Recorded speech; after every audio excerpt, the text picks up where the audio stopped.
Friends, నేనైతే ఈరోజు భక్షాలు చేసి చూపిస్తానండి. చూస్తున్నారు కదా, ఇప్పుడైతే ఈ శనగపప్పు మంచిగా వాష్ చేసుకోవాలి. మనమైతే మంచిగా వాష్ చేసుకున్నాం కదండి. ఇప్పుడు దీంట్లో వాటర్ పోసేసుకోవాలి.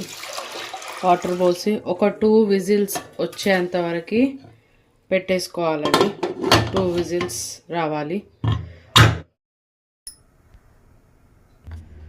చూస్తున్నారు కదా, ఇదిగోండి పప్పు అయితే ఉడికిపోయింది. ఆవిరైతే ఇలా పోయినాక మూత అయితే ఓపెన్ చేసుకోవాలి.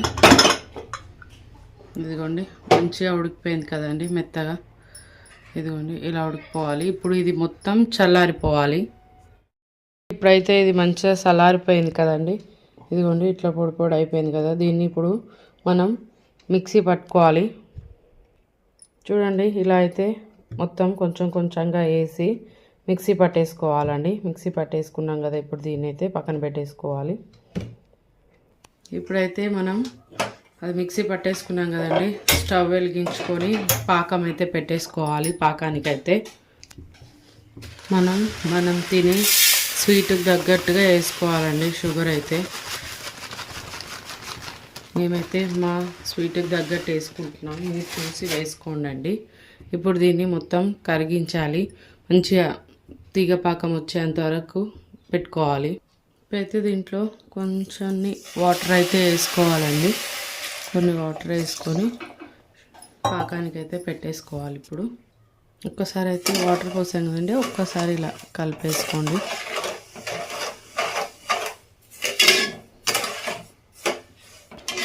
ఇలా మధ్య మధ్యలో కలుపుతూ ఉండండి, లేకపోతే చక్కెర మొత్తం కింద అడుకెళ్ళి పైన వాటర్ అవుతుంది.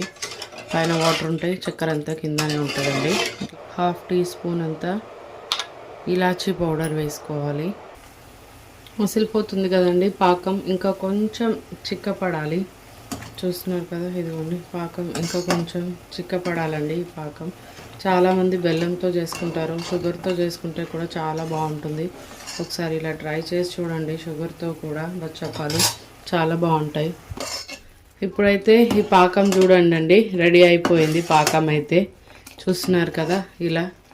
ఇప్పుడు దీంట్లో మనం ఇప్పటిదాకా మిక్సీ పట్టుకున్నాం కదండి, వేసేసుకోవాలండి ఇదంతా. ఇప్పుడైతే మనం మంచిగా కలిపేసుకోవాలి. ఉండలు కట్టకుండా అయితే కలిపేసుకోవాలండి మంచిగా మొత్తం.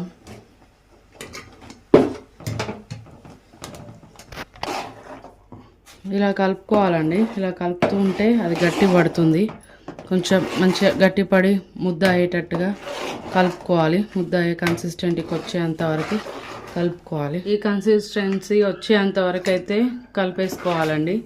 చూస్తున్నారు కదా, ఇప్పుడైతే పూర్ణం అయితే రెడీ అయిపోయిందండి భక్షాల్లోకి.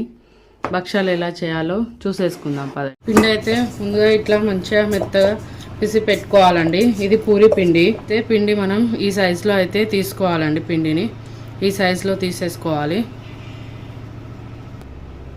దీన్ని ఇప్పుడు ఇట్లా గుంతలాగా చేసుకోవాలి. ఇలా గుంతలాగా చేసుకోవాలండి. మొత్తం ఇలా పెద్దగా స్ప్రెడ్ చేసుకొని ఇలా ముందుగా ప్రిపేర్ చేసి పెట్టుకున్న పూర్ణాన్ని దీంట్లో ఇలా పెట్టేసుకొని దీన్ని ఇలా పెట్టేసుకోవాలి. ఇదంతా పిండినంతా ఇలా చేసేసుకోవాలి. మొత్తం ఇలా కవర్ చేసేసుకోవాలి. దీన్ని కవర్ చేసుకొని మళ్ళీ దీన్ని ఇలా ముద్దగా చేసేసుకోవాలి. ఇప్పుడు దీన్ని ఇలా ఒత్తుకోవాలి. చూస్తున్నారు కదా, నేను ఇలా అయితే ప్రెస్ చేస్తున్నానో అలానే ప్రెస్ చేసుకోవాలండి. చాలామంది కోలతో చేస్తారు పిండి వేసుకొని. అలా నాకు చేయడం రాదు, నాకు నచ్చదు, మేము అలా తినము. మేమైతే ఇలానే చేసుకుంటాము. మీరు ఎలా చేసుకుంటారు అనేది నాకు కామెంట్ బాక్స్లో కామెంట్ చేయండి. చూస్తున్నారు కదా, ఇప్పుడు దీని మీద కొంచెం ఆయిల్ వేసుకోవాలండి. పెంక మీద కొంచెం అంతా ఆయిల్ వేసుకోవాలి. ఆయిల్ వేసుకొని ఇప్పుడు మనం ముందుగా చేసి పెట్టుకున్నాం కదా, దీన్ని వేసేసుకోవాలి. ఇప్పుడైతే దీన్ని మరలేసుకోవాలి మెల్లిగా. ఇంకా చూడండి, ఇలా మంచిగా బోత్ సైడ్స్ మంచిగా కాలాలండి, రెండు పక్కల. చూస్తున్నారు కదండి, ఇదిగోండి మంచిగా రెండు సైడ్లు మంచిగా ఇలా కాల్చుకోవాలి. చాలా బాగుంటుంది. మీరు ఒకసారి ఇలా ట్రై చేసి చూడండి. మీరు ఎలా చేస్తారనేది కూడా నాకు కామెంట్ బాక్స్లో కామెంట్ చేయండి. ఇంకా అన్నీ ఇలా కాల్చుకోవడమే అండి, ప్రతి ఒక్కటి. మీరు కూడా ట్రై చేసి చూడండి, నాకు కామెంట్ బాక్స్లో కామెంట్ చేయండి.